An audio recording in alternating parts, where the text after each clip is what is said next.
Imagine this. It's late at night. You're lying in bed, staring at the ceiling, your mind running in circles over the same relentless question. What if they come back? But beneath that question, a more haunting thought lurks in the silence. What if they don't? And there you are, waiting, hoping, dreading. The silence feels heavy, almost deafening, doesn't it? This, right here. This is the hardest part. You're left with nothing but memories, and the unsettling feeling that the other person might not feel the same emptiness gnawing at them. It's like they took a piece of your soul and vanished, leaving you stranded in the silence. I know you feel stuck, torn between wanting to reach out, desperate for some relief from the unknown, and the other part of you that knows better, that knows reaching out is giving away your power. It's here, in this silence, that your true strength is born, not in the easy days, but in these hard, dark moments. In this silence, you have a choice. You can let the emptiness consume you, or you can use it to transform into someone stronger, someone more resilient. Let's dive deep into the art of no contact. Let's use this silence to reclaim your power, to become unshakable, and to build a version of you that's not just waiting to be loved, but is worthy of admiration. Because let's face it, that's what you deserve. Now, staying strong in no contact isn't just about resisting the urge to reach out. It's not a game of silence for silence's sake. It's a test, a grueling journey that requires mental resilience, patience, and, yes, a little bit of psychological edge. But most importantly, it's about building an armor for your soul, an armor that will protect you, not just now, but whenever life throws challenges like this at you again. To survive this test, you'll need to understand the power of silence, not just in how it affects them, but how it molds you. We're about to look at some powerful principles grounded in Stoicism and dark psychology that will help you through this. These aren't tricks to manipulate anyone. They're tools for mastering your own mind. So, let's dig in. Let's go beyond the surface-level advice, beyond the empty platitudes. Let's harness this quiet, painful solitude as a crucible for your transformation. Are you ready? Are you ready to discover a power within yourself that you may have forgotten existed? To wake up each morning, not with a sense of dread, but with a sense of purpose. Then listen closely, because what I'm about to share with you will give you the strength to withstand this silence, and not just survive it, but thrive because of it.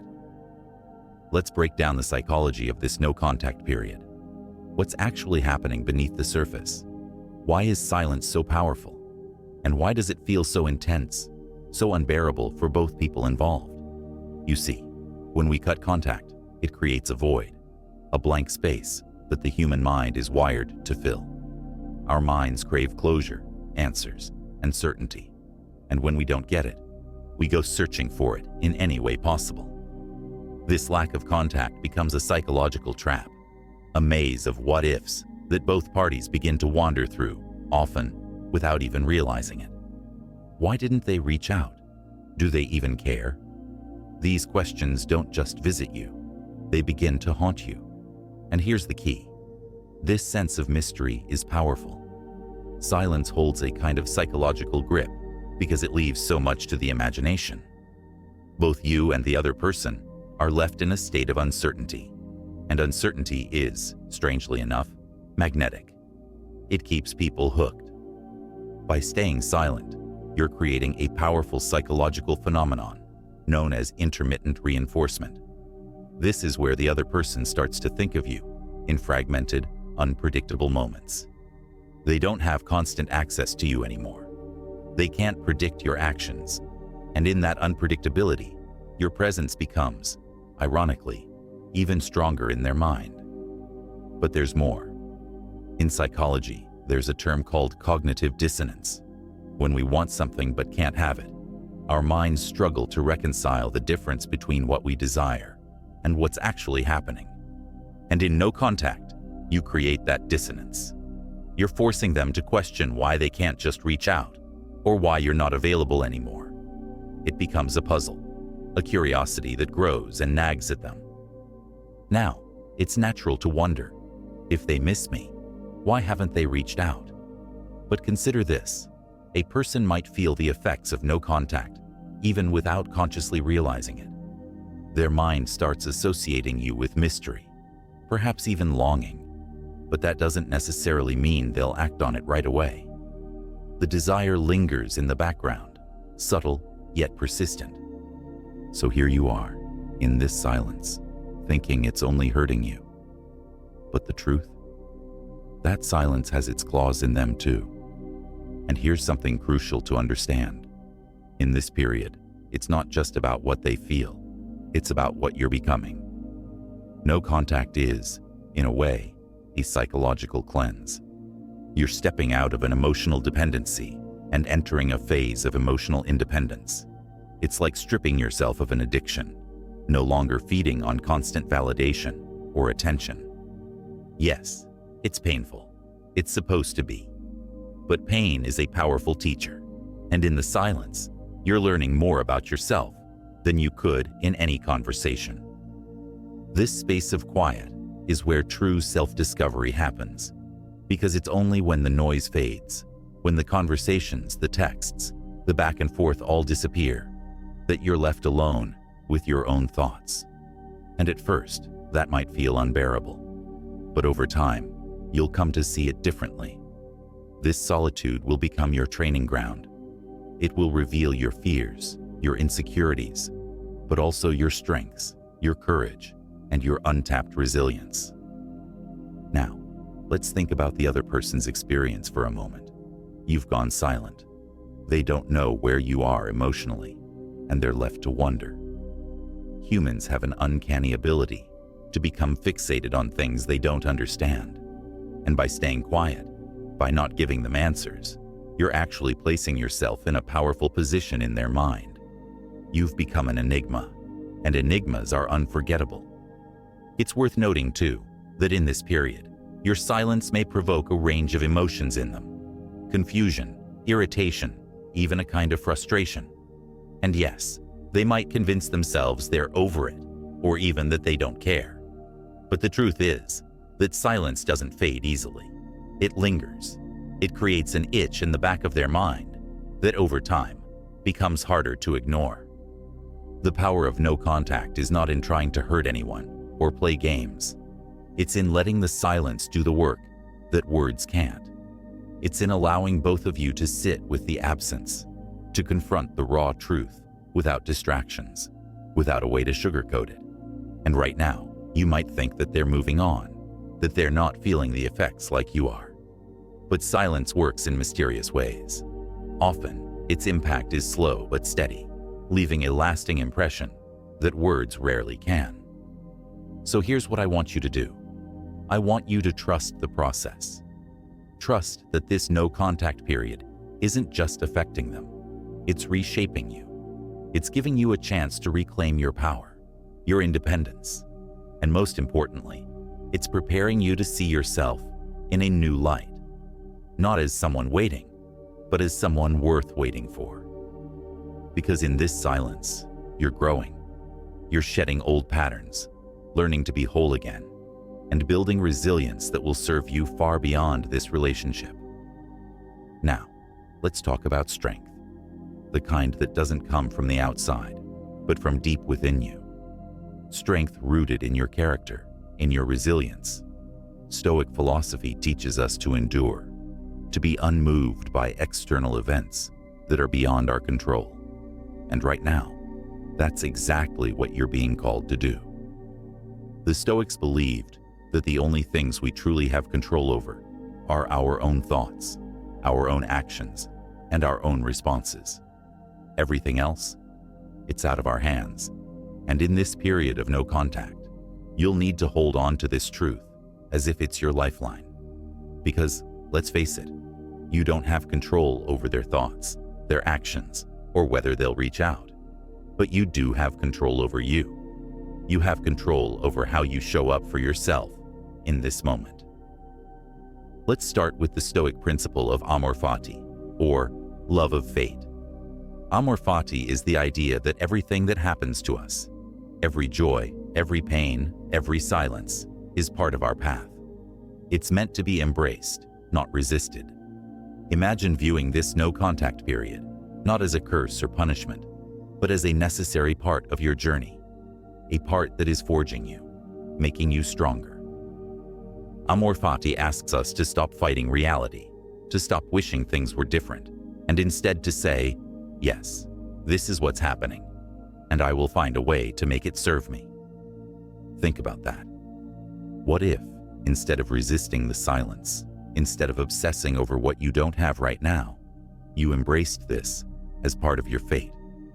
Imagine saying, I don't need their validation, their presence, or their words to be whole.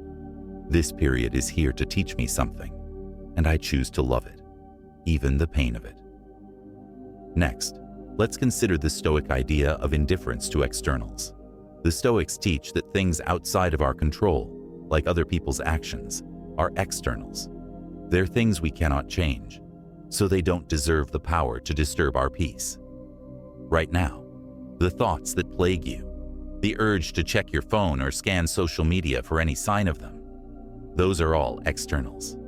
They're temptations trying to steal your peace. Imagine what it would feel like to truly let go of these externals, to say, yes, they're out there. Yes, they might be doing whatever they're doing, but that is not my concern. My concern is only myself, my growth, my strength. That's where true freedom lies, in detaching from these externals and focusing on what's within your control. Because the more you focus on what they're doing, the less power you give to what you're becoming.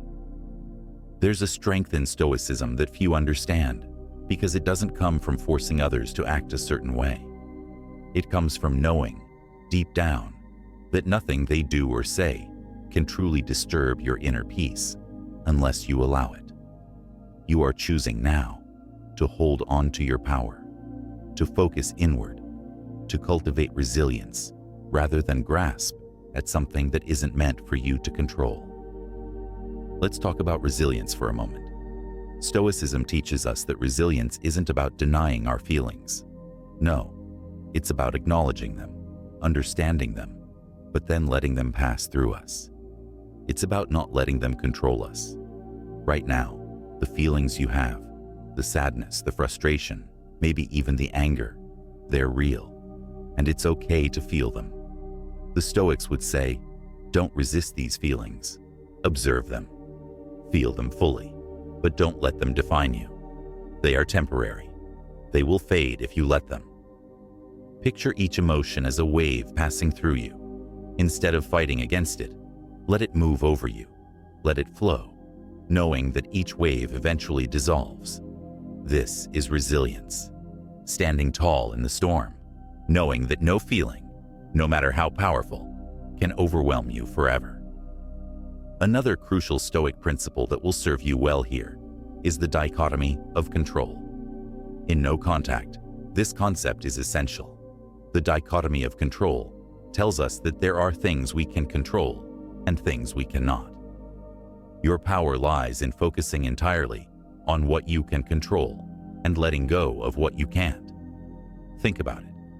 Can you control whether they're thinking about you? No. Can you control whether they'll reach out? Again, no. But you can control how you respond to each day, each hour, each minute of this no-contact period. You can control your thoughts, you can control your focus, and you can control the ways you choose to grow during this time. When you recognize what you cannot control, you start to free yourself from the mental chains that have kept you trapped in a cycle of worry. You stop checking your phone every minute. You stop waiting. And in that letting go, you find a kind of liberation that few people experience. Because in truth, the need to control something you can't is where most suffering begins. Embrace the dichotomy of control. Every time you feel that urge to reach out, to check, to break the silence, remind yourself, this is outside my control, and I do not need it to find peace. The only control you need is over yourself, over your reactions, over your thoughts. Now, you may be wondering, how do you actually practice this on a daily basis? Stoicism isn't just theory, it's a way of life. It's a daily commitment to choose strength over weakness, peace over chaos. Every time you feel that urge, that doubt creeping in, take a deep breath. Remind yourself of these principles. Say to yourself, "This is part of my journey. I don't need anything external to be complete. I already have everything I need within me." And remember this: each day you choose silence. Each moment you resist the urge to reach out. You are building a fortress within yourself. This isn't just about getting through a breakup or a period of no contact.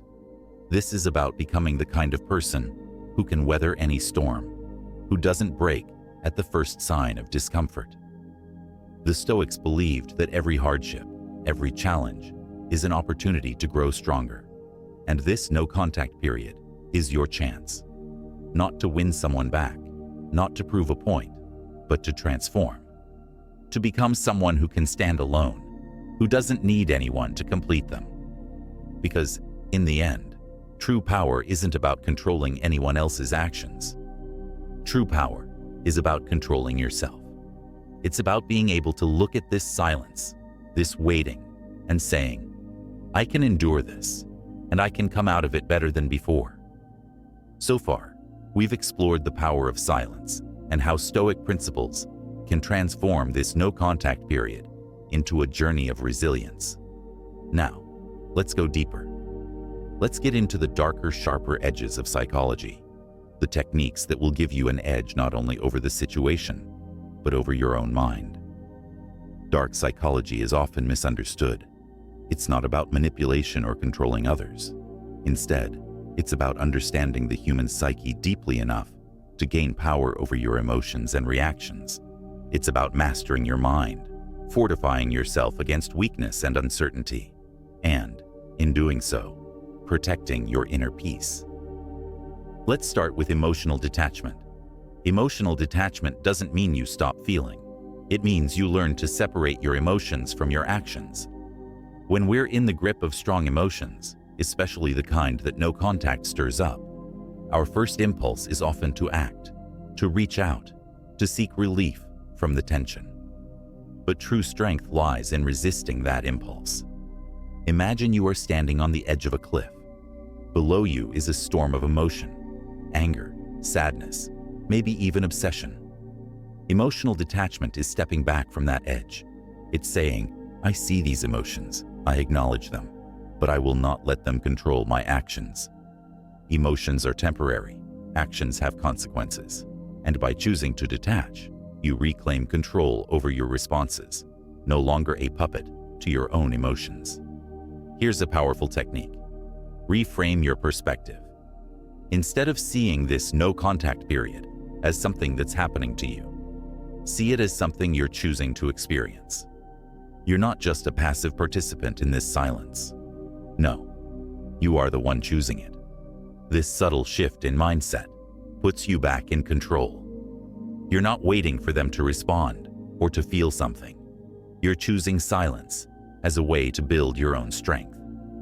Each time you feel tempted to reach out, remind yourself that silence is not a reaction, it's an action. It's something you're doing, something you're in control of. It's a strategic choice, not a passive state. Reframing your mindset from waiting to choosing is like armor. It gives you strength against the pull of impulse. Now, let's talk about another dark psychology technique: reverse visualization. Traditional visualization teaches you to picture success, to imagine everything going exactly as you want. But reverse visualization is different. It's about preparing yourself mentally for the worst-case scenario, for what would happen if you never heard from them again. Imagine that silence is forever. Imagine that they move on, that they don't come back, that you're left to rebuild on your own. At first, this might feel painful, but let yourself go there, fully. Picture yourself in that reality, and then imagine yourself finding peace in it, thriving despite it. When you visualize the worst, and accept it, it loses its power over you. You are no longer afraid of losing something because, in your mind, you've already moved past it. This doesn't mean you're hoping for the worst. It means you're preparing yourself for any outcome. And when you reach this level of acceptance, you become truly unbreakable, because there's nothing they can do or not do that will shake your peace. Here's a third technique: cold empathy.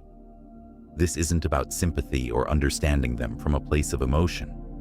Cold empathy is about seeing things objectively, understanding why they might act in certain ways, without letting it affect you emotionally. It's about recognizing their patterns, their behaviors, without attaching meaning to it. For example, if they don't reach out, cold empathy allows you to see it for what it is, without taking it as a personal rejection. It might simply mean they're struggling with their own issues, their own fears, or ego. By using cold empathy, you remove your emotional attachment to their actions. You see them as they are: human, flawed, unpredictable, without letting it impact your sense of self-worth. Cold empathy is a protective shield. It lets you observe without absorbing, keeping you safe from the emotional highs and lows that come from trying to interpret their silence. Remember, what they do or don't do is a reflection of them, not of you. Cold empathy helps you see that, to understand without needing to feel. Another technique I want you to understand is emotional mirroring. Emotional mirroring is the idea of reflecting within yourself the emotions you want them to feel. Think about it. If you're obsessing, waiting, checking your phone every minute, you're sending out an invisible energy of desperation, even if you're in no contact. But what if, instead, you practiced calm? What if you started to embody confidence, self-assuredness, and peace? Emotional mirroring means that you become the emotions you want others to feel about you. You're no longer hoping for their validation. Instead, you're validating yourself, giving off an energy of strength and self-worth. Over time, this energy impacts how you see yourself, and that self-assuredness becomes real, tangible. People are subconsciously drawn to energy that feels centered, grounded, and secure. When you embody that energy, you become magnetic, not because you're trying to be, but because confidence radiates naturally from within you. Now let's get into the power of indifference. This isn't indifference in the sense of being cold or uncaring. Instead, it's the kind of indifference that's rooted in self-respect. It's the ability to say, I care about myself enough to let go of anything that doesn't serve me. Indifference means you're no longer emotionally dependent on their attention, their presence, or their validation. You've detached emotionally, and you're not looking to them to complete you. Imagine what it would feel like to be completely indifferent to their actions, to no longer need them to make you feel whole. This isn't about closing off your heart. It's about opening it up to yourself. It's about respecting yourself enough to know that you are enough, just as you are. Indifference is freedom. It's no longer carrying the weight of expectation, no longer checking for signs or signals. And when you reach this state, you're truly unbreakable, because you're no longer bound by the need for someone else's response or approval. Remember, each of these techniques, emotional detachment, reverse visualization, cold empathy, emotional mirroring, and the power of indifference, are tools. They're not meant to make you heartless. They're meant to make you strong. They're here to help you reclaim your power and stand firm in your own worth. You have within you the ability to transcend this period of no contact, not by waiting or hoping, but by actively choosing to become someone stronger, someone more resilient. These dark psychology techniques, when used wisely, give you the edge not over anyone else, but over yourself. They help you master the impulses, the doubts, and the fears that once held you back. This silence is your proving ground. And with these techniques, you're not just enduring it, you're using it to transform. You're no longer a person waiting to be chosen, hoping for validation. You're becoming a force to be reckoned with, a person who stands strong, regardless of anyone's presence or absence. You've come a long way already. You're strengthening your mind, reinforcing your boundaries, and reclaiming your power.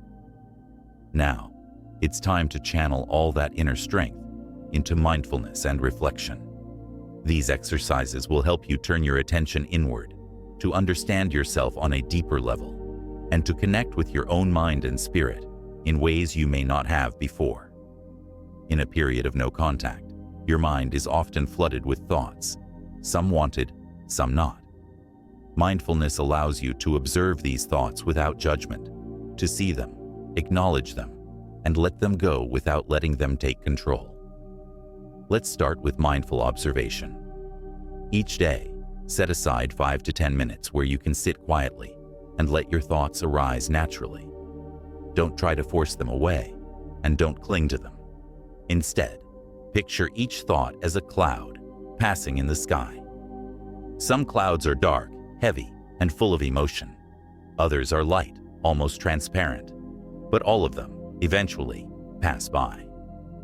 As each thought comes up, whether it's about the person, the silence, or any fear, observe it without judgment. You're not your thoughts. You're the observer of your thoughts. This practice teaches you that you don't have to act on every thought that arises. Not every thought deserves your energy. By becoming the observer, you reclaim your power over your mind. Next, let's practice grounding through breath. This is a simple but powerful exercise.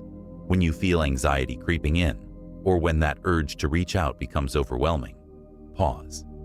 Take a deep breath, filling your lungs fully, and then exhale slowly.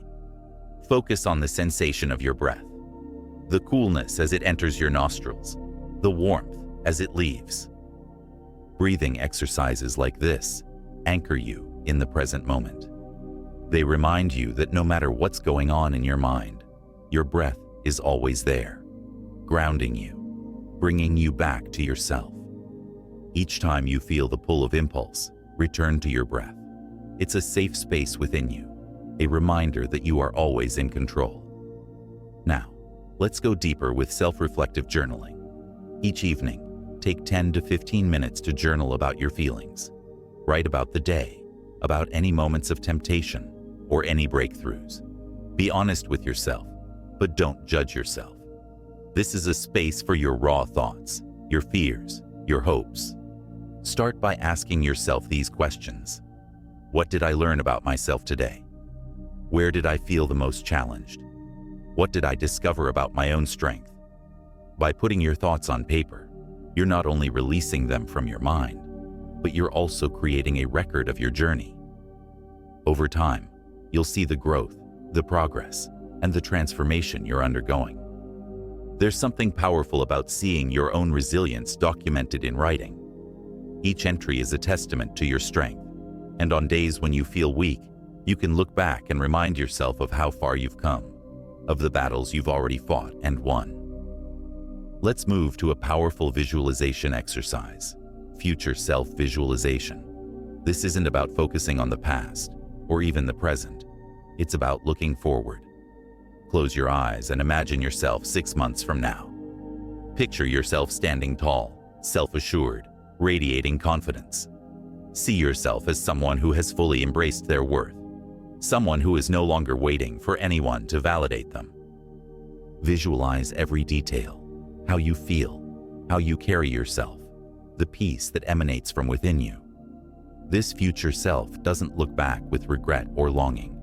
They look forward with strength and purpose. The more vividly you can picture this future version of yourself, the more you start to embody that energy right now. Every day, in small ways, you're becoming that person. This visualization is a reminder of what you're working towards, of the version of you that this no-contact period is helping to create. Hold on to that vision. Let it guide you through the difficult moments as a beacon of what's possible. Another essential exercise is forgiveness meditation. Now, you may feel resistance here, especially if you're harboring pain or resentment. But forgiveness meditation is not about excusing anyone's behavior.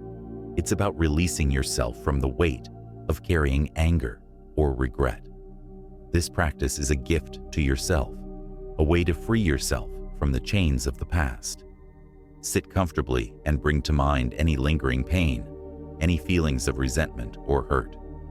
With each breath, imagine yourself releasing that pain, letting it go piece by piece. Say to yourself, I release this hurt. I forgive, not for them, but for myself. Visualize the weight lifting from your heart, your body becoming lighter, more at peace. You're not condoning anyone's actions. You're simply choosing freedom over holding on. Forgiveness meditation allows you to clear emotional space within yourself, to make room for healing and growth. And over time, as you practice this release, you'll find a profound sense of peace filling that space. Finally, let's end with a gratitude practice. This may sound simple, but gratitude is one of the most powerful ways to shift your mindset from scarcity to abundance. Each morning, as soon as you wake up, think of 3 things you're grateful for. They don't have to be big things, just anything that brings you a moment of joy or peace. It could be as simple as the warmth of your bed, the morning light, or even your own strength in facing this journey. Gratitude redirects your focus from what you lack to what you have.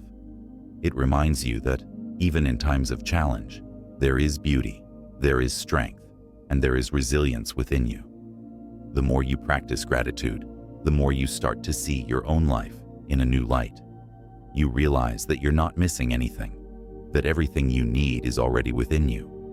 So let these practices, mindful observation, grounding through breath, self-reflective journaling, future self-visualization, forgiveness meditation, and gratitude, become part of your daily routine. Each one is a tool, a way to reclaim your mind, to strengthen your spirit, and to deepen your relationship with yourself. This no-contact period is a gift, a rare opportunity to connect with the parts of yourself that you may have overlooked. It's not just a time of waiting, it's a time of awakening. With each of these practices, you're not just filling the silence, you're transforming within it. And remember, each day you spend in mindfulness, each moment you dedicate to self-reflection, is a step closer to becoming the person you've always been capable of becoming. A person who is whole, complete, and unbreakable. You've already done the hardest part. You've learned to sit in silence, to endure, to grow stronger. But now, it's time to take the next step.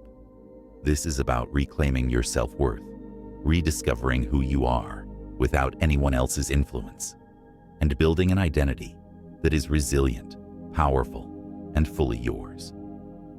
In relationships, it's easy to lose sight of who we are, to become intertwined in someone else's world, in their opinions, their views, their approval. But right now, you're in a rare and precious space, the space to remember, or even redefine, your identity. This period of no contact isn't just a waiting room. It's a stage for you to rebuild, to become the most authentic version of yourself. Start by asking yourself, who am I outside of this relationship? This may feel like a simple question, but when you dig deep, you'll find layers, parts of yourself that may have been hidden, neglected, or forgotten. Think about your passions, your dreams, your quirks. Who were you before? Who do you want to become? Take time to reconnect with the things you love. Maybe you loved art or music or writing, but you put it aside. Perhaps you were passionate about learning, travel, adventure, but those passions got dimmed. Now is the time to bring them back. Dive into these parts of yourself that make you feel alive. Because each time you reconnect with what makes you you, you're reclaiming a piece of your identity, piece by piece, like a puzzle coming together. One powerful exercise to rebuild self-worth is to create a self-celebration journal. Every day, write down at least one thing you're proud of, one small accomplishment, one thing you admire about yourself, one way you showed strength. These don't have to be grand achievements. It could be as simple as choosing to breathe through a difficult moment instead of acting impulsively, or having the courage to sit with your thoughts without reaching out. As you fill this journal, you'll see tangible proof of your resilience. You'll see that you're capable, worthy, and strong. This is a journey of falling in love with yourself again, of appreciating all that you are. The more you celebrate yourself, the more your self-worth grows, and the less you depend on anyone else's validation. Let's talk about self-respect. Respecting yourself means setting boundaries, honoring your needs, and refusing to settle for anything less than what you deserve. When we're in the grips of longing or loneliness, it's easy to lower our standards, to let our self-respect slip, just to get a taste of comfort or closeness. But real strength, real growth, means refusing to accept crumbs when you know you deserve the whole meal. Picture your future self as someone who never compromises on their values, someone who honors their needs and walks away from anything or anyone who doesn't align with them. Self-respect isn't just a mindset, it's a practice. It's choosing to show up for yourself, to treat yourself with the same love, respect, and care that you'd want from others. To help strengthen this self-respect, create a list of non-negotiables. These are the values, qualities, and boundaries that you will no longer compromise on. Write down the kind of love you deserve, the level of respect you expect, and the way you want to be treated. This isn't a list to share with anyone. It's for you. It's a reminder of what you're worthy of, and it's a standard that you'll hold yourself to, regardless of anyone else's actions. This exercise reinforces that your self-worth isn't up for negotiation. You're setting the foundation for relationships that honor who you are, relationships where you don't have to question your value, because you've already decided it. You're already choosing it for yourself. Another part of rebuilding self-worth is embracing your independence. Independence doesn't mean closing yourself off or never caring for anyone again.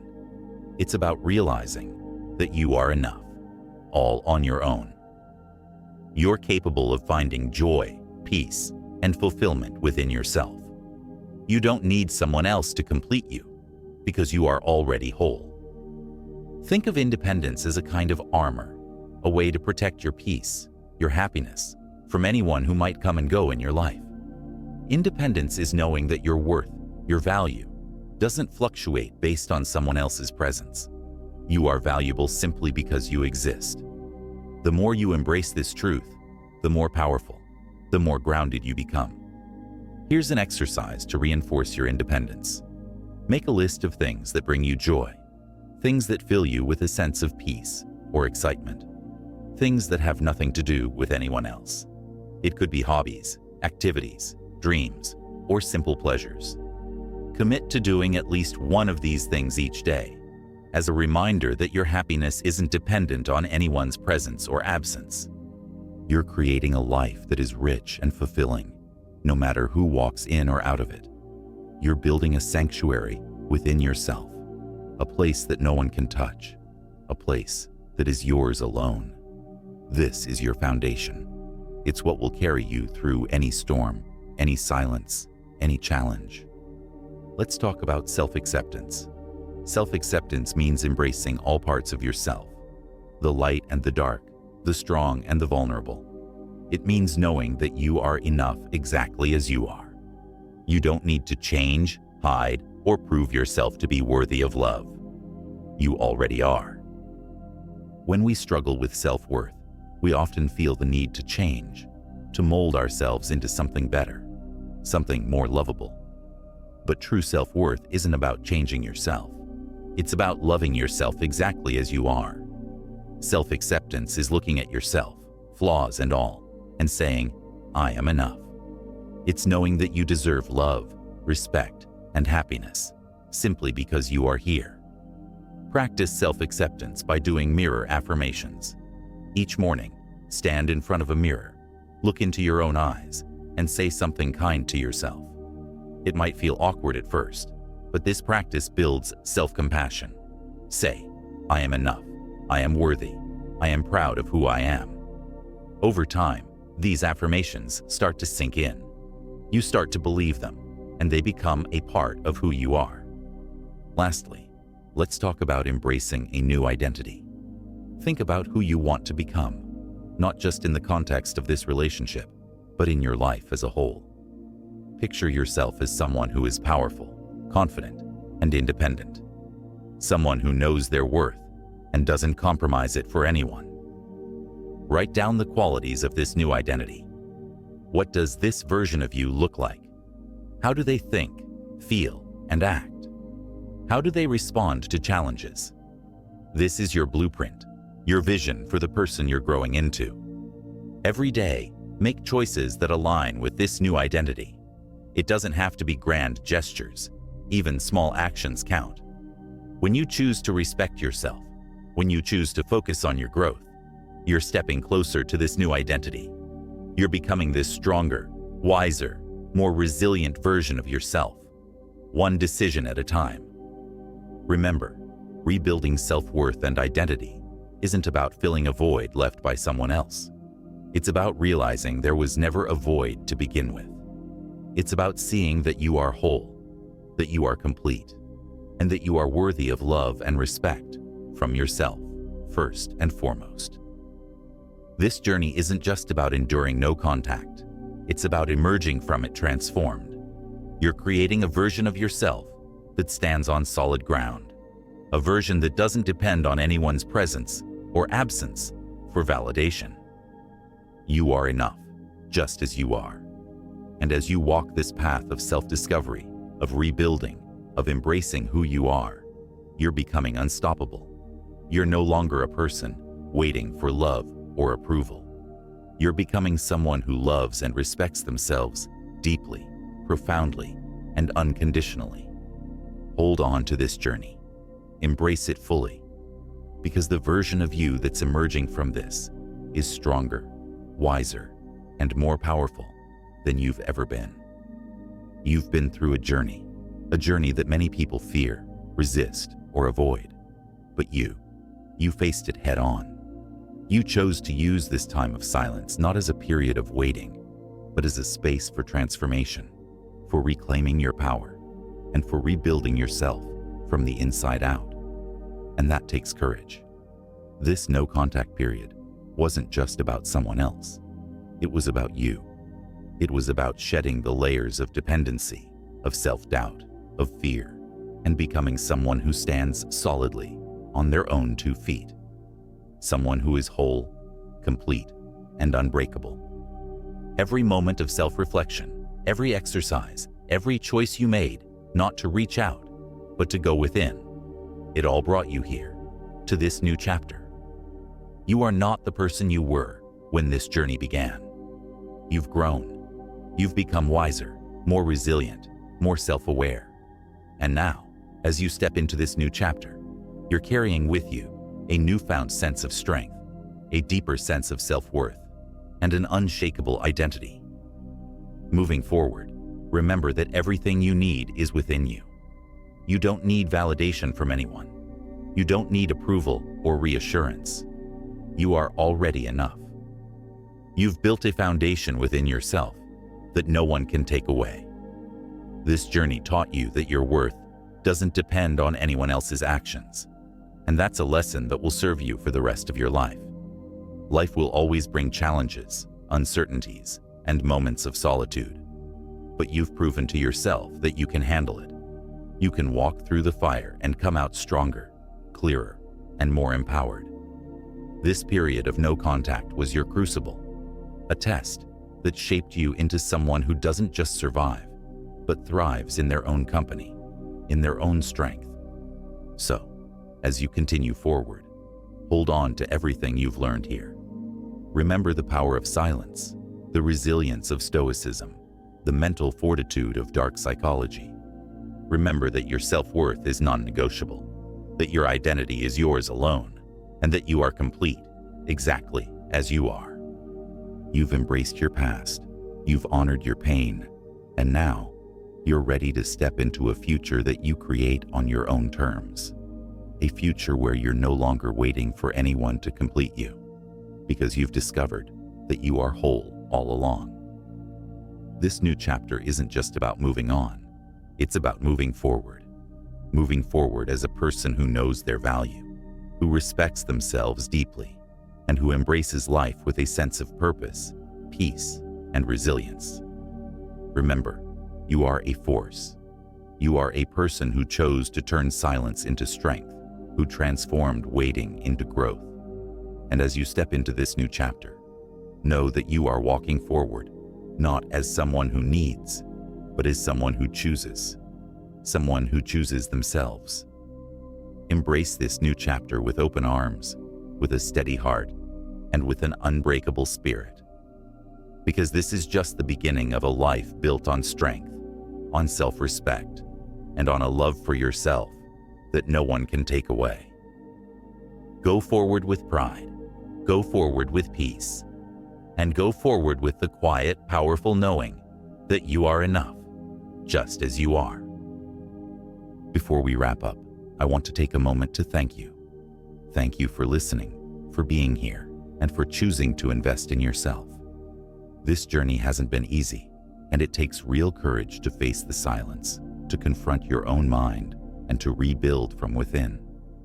You're here, putting yourself first, and that alone speaks volumes about your strength and resilience. Every moment you chose growth over comfort. Every time you looked within, instead of reaching out, you were reclaiming your power. And I want you to know that this commitment to yourself is the most profound act of self-respect and love. As you move forward, remember, you come first. Your worth, your happiness, your peace come first. You've built a foundation that no one can shake, and you're stronger than you've ever been. If you're ready to fully embrace this journey and to put yourself first, let's make a commitment together. Comment "I come first" below to affirm that your worth, your growth, and your peace are your priority. Let this be a reminder to you and a declaration to the world. You choose yourself, now and always. Thank you for being here. Thank you for choosing strength. And thank you for choosing you. This is your journey, and it's only just beginning.